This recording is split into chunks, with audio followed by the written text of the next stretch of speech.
In 1891, a defender deliberately slapped the ball off his own goal line. He wasn't sent off. He didn't concede a penalty. In fact, his team got exactly what they wanted, just a free kick. The goal was never scored. The outrage from that moment finally convinced football to adopt a proposal from an Irish doctor, a punishment so controversial, newspapers called it the death penalty. Here's the story of why penalty kicks exist. Today, a deliberate handball denying a goal is one of the worst fouls in football. But in the 1800s, it was often the smartest play. That's because football's rulebook was built on one simple assumption: gentlemen wouldn't cheat. The game's founders believed players would always compete with honor. They never imagined someone would intentionally break the rules to stop a goal. So there was no real punishment. If a defender dragged down a striker or handled the ball on the goal line, the attacking team got a free kick. Sounds fair. Until you realize every defender could stand between the ball and the goal. The chance was usually gone. Defenders quickly figured out the math, concede a certain goal, or commit a foul and force an almost impossible free kick. The foul became the better option. Football had accidentally rewarded cheating. One man thought that was absurd. His name was William McCrum, an Irish doctor, linen manufacturer, and goalkeeper. In 1890, he proposed a radical solution.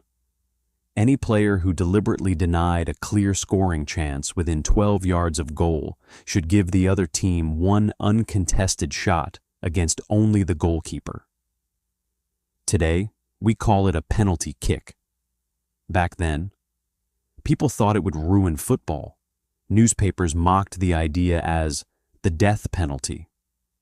Critics said it insulted the honor of sportsmen. Others insisted no true gentleman would ever intentionally foul. Sound familiar? Today, it's VAR. Before that, it was goal line technology. Every generation believes the newest rule is destroying football. Then came the moment that changed everything.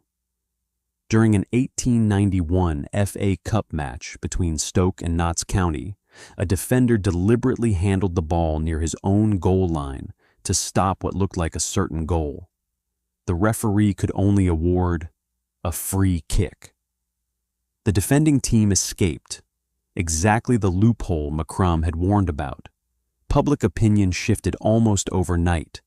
Just weeks later, football's lawmakers approved the penalty kick.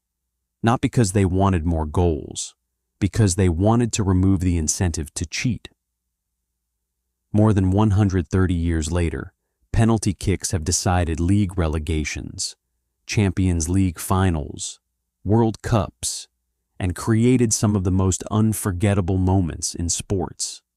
Yet the most dramatic play in football exists for one reason: because the game finally accepted that sometimes the only way to protect fair play is to make cheating the worst possible option. And that's why the penalty kick exists.